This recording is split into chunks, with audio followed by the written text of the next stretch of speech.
Second World War, Soviet Union developed its own version of anti-Semitism, and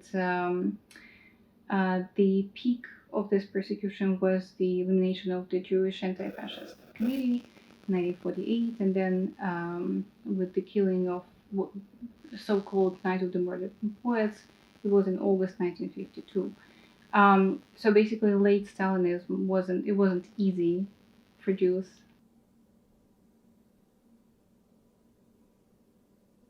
Samizdat is a practice and also the result of uncensored and underground publication. Therefore, the texts that were produced in this underground manners are usually called Samizdat. In the Soviet Union and in the countries of the former East Bloc, there existed not only Jewish Samizdat, but the texts and, there were periodicals, there were also books that had no chance to be published officially.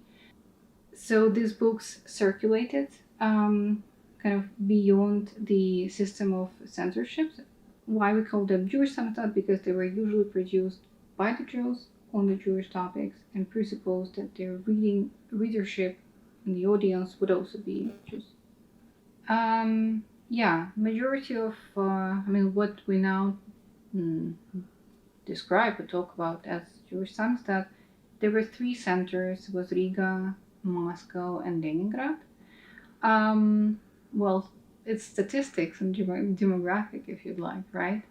It started in 1970 in Riga, and the first periodical, it was called Iton, was produced there. Why? Because of also, not only because of the universities, but as I said, demographic reasons. They were distributed among by the producers directly through the by themselves to the reading public. There was one magazine, Sovietisch Heimlight, that existed in Yiddish.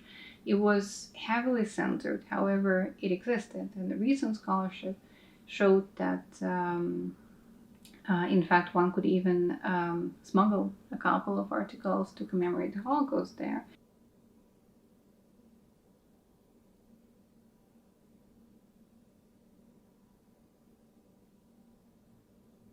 And also, the most importantly, the right for self-identification, for open self-identification that has been strongly linked with Zionism wasn't really there.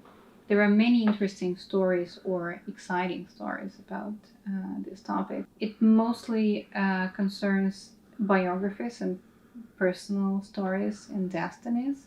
So what I consider to be exciting is how much people that were involved, some people, not all of them, that were involved in, let's say, production of this Soviet Jewish Samizdat were active while they were doing it, and what happened with them once they finally left. Whether they stayed and they, not stayed in the sense whether they continued intellectual activity and political activity once they, repatriated or once they immigrated.